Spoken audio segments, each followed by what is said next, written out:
네, 서울시 교육청이 촌지를 근절하기 위해 만든 홍보 영상이 논란이 되고 있습니다. 교원단체를 중심으로 교사를 잠재적 범죄자로 매도하는 것 아니냐는 반발이 일고 있습니다.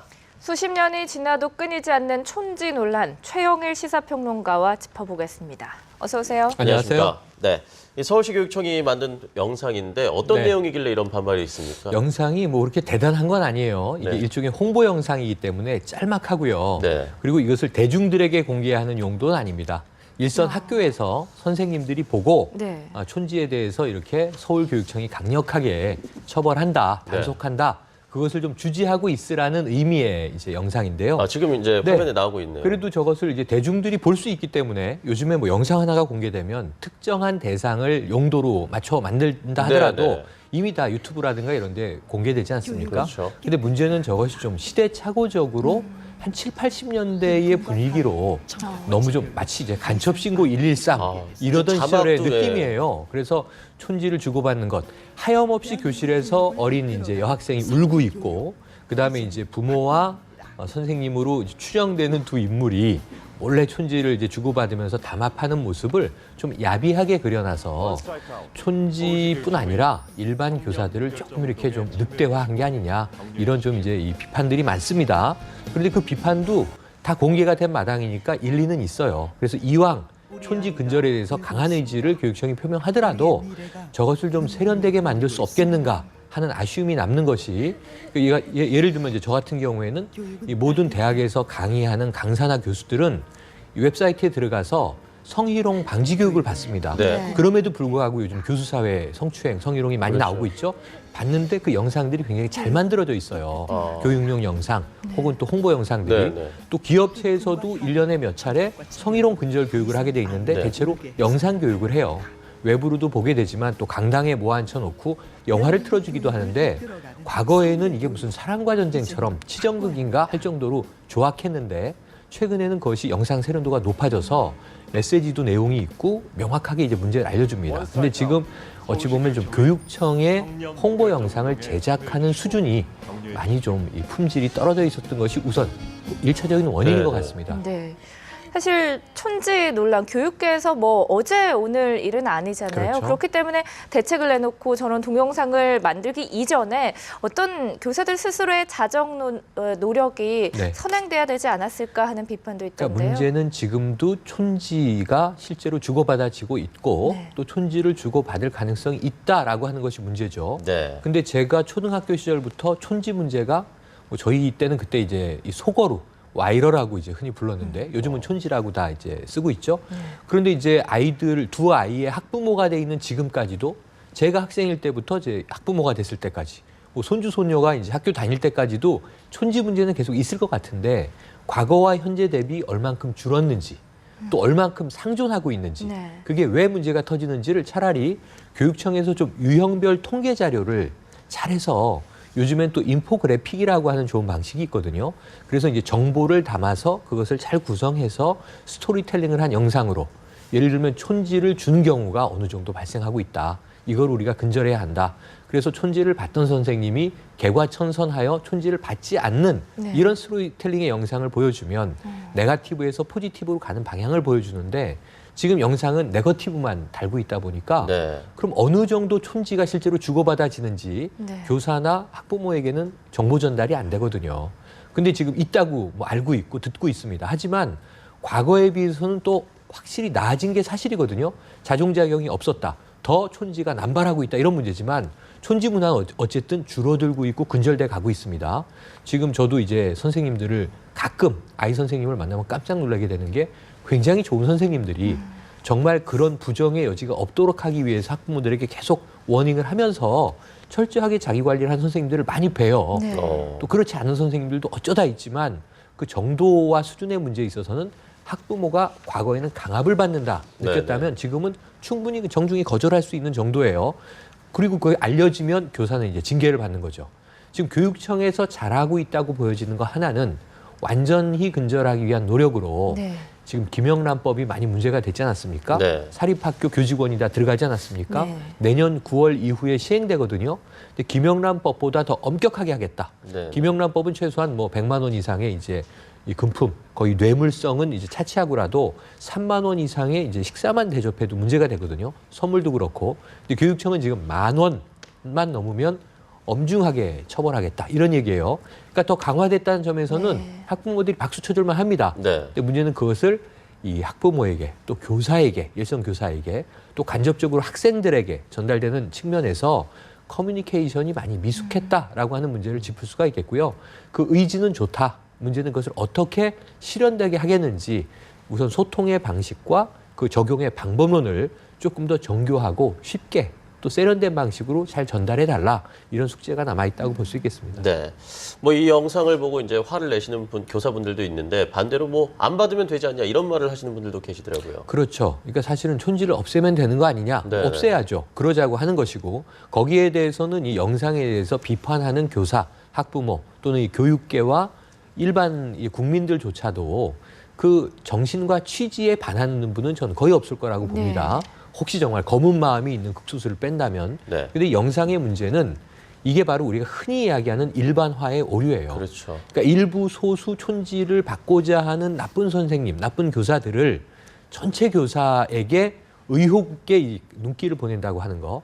그러니까 상호 감시는 필요하죠. 학부모와 교사 간, 또 교사와 교사 간에 서로 나는 정말 깨끗하게 교직 생활을 하려고 하는 선생님의 경우에 다른 선생님이 촌지를 받는 것을 뭐 직간접으로 확인하면 얼마나 속이 상하겠습니까? 그럴 때는 이제 고소고발해야 되는 거죠, 문제가. 학부모도 나는 정말 이래서는 안 된다고 교육계가 생각하는데 우회적으로 뭐 촌지에 대한 암시를 받았다. 그럼 이 고발해야 되는 거죠, 교육청에. 그럼 이제 이렇게 문제가 처리될 수 있다라고 하는 점에서는 좋습니다. 문제는 일반화의 오류로 정말 더 많은 선생님, 더 많은 학부모가. 그러니까 저도 왜 우리 아이를 돌봐주는 선생님인데 뭐 한 학기에 한 번 정도 식사 한번 거하게 내면서 우리 아이 좀 잘 돌봐주십시오. 스승의 날 제가 어릴 때 선생님께 선물 학급에 친구들이 돈 모아서 정말 진정 어린 비싸진 않아도 선물 드리는 게 하나의 이제 이 예우였는데 지금은 선물을 선생님들이 안 받으시는 경우가 많거든요. 그럼 드리고 싶은데 섭섭하다. 그러면서도 흐뭇한 거예요. 아, 요즘 선생님들이 정말 이런 부분에 있어서 엄격하게 자기 관리를 하시는구나 하는 걸로 또 감동을 받습니다. 그러면 카드라도 한 장 써드리게 돼요. 정말 1년 동안 저희 아이 잘 보살펴 주셔서 감사합니다. 그러니까 마음으로 주고받게 되는 거죠. 그러면서 뭔가 뭐 우리가 이제 이 가정통신문을 통해서 소통을 많이 하거든요. 근데 그런 좋은 선생님들이 많아지고 있는 것은 통계적 사실임에도 불구하고 아직 남아있는 그 검은 마음을 가진 촌지를 수수하는 교사들 때문에 일반화에 오류를 하는 이런 홍보 영상은 좀 지양을 하자, 좀 바꿔나가자 이런 얘기를 권고드리고 싶고요. 그럼에도 불구하고 촌지를 받아서 안 된다. 어느 국민이 저 캠페인에 반대하겠냐 이거죠. 그래서 조금 제가 보기에는 조희연 교육감께서 진보를 표방하는 교육감이신데 그렇다면 우리가 과거 시대에 뭐 방공교육을 할 때라든가 간첩신고와 같은 이런 유형의 선생님들을 좀 다수를 마음 아프게 하는 홍보 영상은 이게 어떤 과정에서 만들어졌는지 좀 궁금한데 굉장히 저예산으로 뭐 이제 용역업체에 줘서 만들었을 가능성이 있는데요. 이것을 교육청 내부의 관계 담당자나 교육감이 보셨으면 이것을 기각하셨어야 돼요. 차라리 페널티를 물고 업체를 바꾸라든가 요즘에 뭐 이 저 김무성 대표 UCC 같은 거 화제되고 있지 않습니까? 비용 안 들이고 UCC 공모전을 해도 되거든요. 근데 굳이 왜 이 예산을 쓰시면서 만든 홍보 영상을 가지고 좋은 뜻의 캠페인을 하시면서 이렇게 이제 비난을 받느냐 이건 안타까움이 남습니다.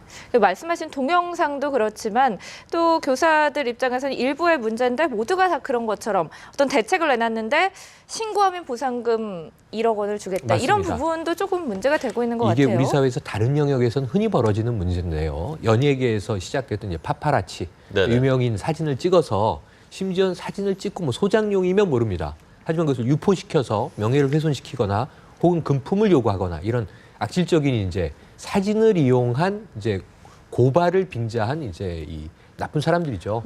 근데 이것을 또 우리가 파지티브하게 도입한 게 카파라치 제도가 있었잖아요. 그러니까 이제 불법 운전 사례를 적발하면 그 증거 사진을 찍어서 이 경찰청에다가 신고를 하면 보상금을 줬습니다. 그게 너무 이제 직업적인 카파라치가 많아지다 보니까 없앴었습니다. 그러다가 또 다시 이제 다시 시행을 했습니다. 이게 계속 우리 사회에서 오락가락하는 문제거든요. 이게 촌파라치라고 우리가 불러봤을 때 예를 들면 우리가 보험 사기극도 벌어지는 마당에 어떤 이제 이 나쁜 또 마음을 가진 교사가 아니라 학부모가 네. 뭐 10만 원 내가 촌지를 주는 척하고 네. 선생님이 그것을 받고 거부하지 않았을 때 신고해서 1억을 탈 수 있다면 이 제도가 악용되지 않는다는 보장이 어디 있습니까? 그래서 이것은 정말 무슨 파라치 제도라고 우리가 하는 것은요. 네. 최악의 경우에 쓰는 거고요. 그리고 이런 것들은 정말 조심해서 써야 되고요. 서울시에서도 그러한 이제 고소고발 제도를 많이 만들었다가 네. 아 이거 안 되겠다 그래서 금액을 낮추는 경우도 있었고 그럼 왜 약속한 대로 돈을 안 주느냐 분쟁도 생기고 복잡한 문제거든요. 그래서 교육 현장에서 이 포상금 내지 현상금을 드립니다. 선생님을 신고해 주세요. 이런 것보다는 교사의 양심에 호소하면서 긍정적인 방법에 의해서 자정작용을 유도하는 것이 좋지. 교육계 안에서 또 이 교사 세계 내에서도 서로가 서로를 의심하는 눈초리로 봐야 되는 것. 이것도 굉장히 슬픈 현실이고요. 안 그래도 요즘 뭐 어린이집 문제로 보육교사를 비롯해서 가르치는 분들의 자긍심이 많이 떨어지고 있는데 자긍심을 유지시켜주거나 네. 더 끌어올려주면서 당신들한테 이만큼 우리 교육청이 서울시에 있는 교직원들에게는 정말 아낌없는 투자를 하고 있으니 이런 나쁜 사례에 대해서는 엄단을 하겠습니다라고 하는 상호 합의가 이루어져야 됩니다. 네. 그러한 쪽으로 유도하는 좀 균형이 잡혀가기를 기대해 보겠습니다. 네. 또 일각에서는 이제 받는 교사뿐만 아니라 주는 학부모도 처벌해야 한다. 이 쌍벌죄를 주장하는데 어떻게 사실은 보십니까? 그게 맞겠죠. 이게 일종의 촌지라고는 우리가 부르지만 뭐 관행적인 속성도 과거엔 많이 있었습니다만 이것을 뇌물이라고 전제한다면 네. 뭐 이제 내년 9월 이후부터는 김영란법이 적용되겠습니다만 이 뇌물을 주고받는 앞으로 1년여가 남아 있잖아요, 시간이. 그럼 교육청은 이왕 뭐 단속하겠다고 한다면 이 부분에 있어서는 저는 쌍벌죄가 맞다고 봅니다. 뇌물을 주는 사람이 나쁜 의도를 가지고 주는 거죠. 금품을 드릴 테니까 우리 아이를 특별히 잘 대우해 주십시오라고 하는 거죠. 교육 현장에서는. 대가가 있죠. 그렇다면 형평성에 위배가 되는 거죠. 네. 우리가 교육에서 기대하는. 그럼 이제 A라는 아이에게 잘해주다 보니까 B라는 우리 아이는 불이익을 받을 가능성이 높아지는 거죠. 그렇다면은 그 주는 학부모는 왜 처벌을 안 받습니까? 받아야죠. 그래서 저는 이 받는 교사도 일단은 나쁘지만 촌지를 받는 교사는 이제 엄단에 처해야 되지만 이 촌지를 주는, 그러니까 뇌물을 주는 학부모도 함께 이 처벌되는 것이 응당맞다. 선거법의 경우를 보시면요. 네. 금품을 살포해서 국회의원이 됐다. 이게 발각이 돼서 법의 처벌을 받으면 의원직이 상실됩니다. 요즘 네. 많이 나오고 있죠. 네. 근데 만약에 밥 한 끼를 얻어먹었다. 네. 그럼 50배를 토해내야 되는 겁니다. 지금 사실은. 그 선거 때 금품을 잘못 수수하거나 네네네. 접대를 잘못 네. 받아도 문제가 되는 겁니다. 그럼 촌지도 똑같은 논리로 적용한다면 이 선생님에게 징벌적 배상을 이제 지우는 것도 중요하겠고요. 문제는 학부모도 마땅한 상응한 처벌을 받는 것이 옳다 이렇게 봅니다. 네. 예전에 학교 다닐 때 생각해 보면 스승님이라고 해서 참 높게 생각했는데 이런 그럼요. 촌지 대책까지 강력한 대책이 나온다니 좀 씁쓸한 마음도 슬픈 듭니다. 장면이기도 네. 한 것이 예전에 예를 들면 한 학급 저희 때는 학급이 한 70명 됐는데 네. 거의 가난한 학부모도 있고 부자 학부모도 있고 십시일반 더 내고 덜 내고 해서 그래도 1년에 한 번 정도 스승의 날 전후 뭐 봄이나 가을이면 선생님들 모아서 식사 한 끼 대접하자 이런 것들은 관행적으로 인정이 됐거든요. 네네. 그러니까 지금은 그런 것도 굉장히 이제 위험한 시절이 돼서 밥 한 끼 대접도 이제 어려운 시절인데 네. 문제는 여기서 정말 소수의 나쁜 선생님들이 전체 훌륭한 교사에 먹칠을 해도 안 되겠지만 또 이러한 촌지를 적발한다는 좋은 명분을 어찌 보면 이 정말 잘하는 선생님들에게 그러한 오명을 덮어 씌우는 일반화의 오류가 있어서도 안 되겠다. 교육청에서 좀 잘 중심을 잡아주십사. 다시 한번 당부를 드리고 싶습니다. 네. 네. 자, 알겠습니다. 오늘 말씀 여기까지 듣도록 하겠습니다. 감사합니다. 고맙습니다.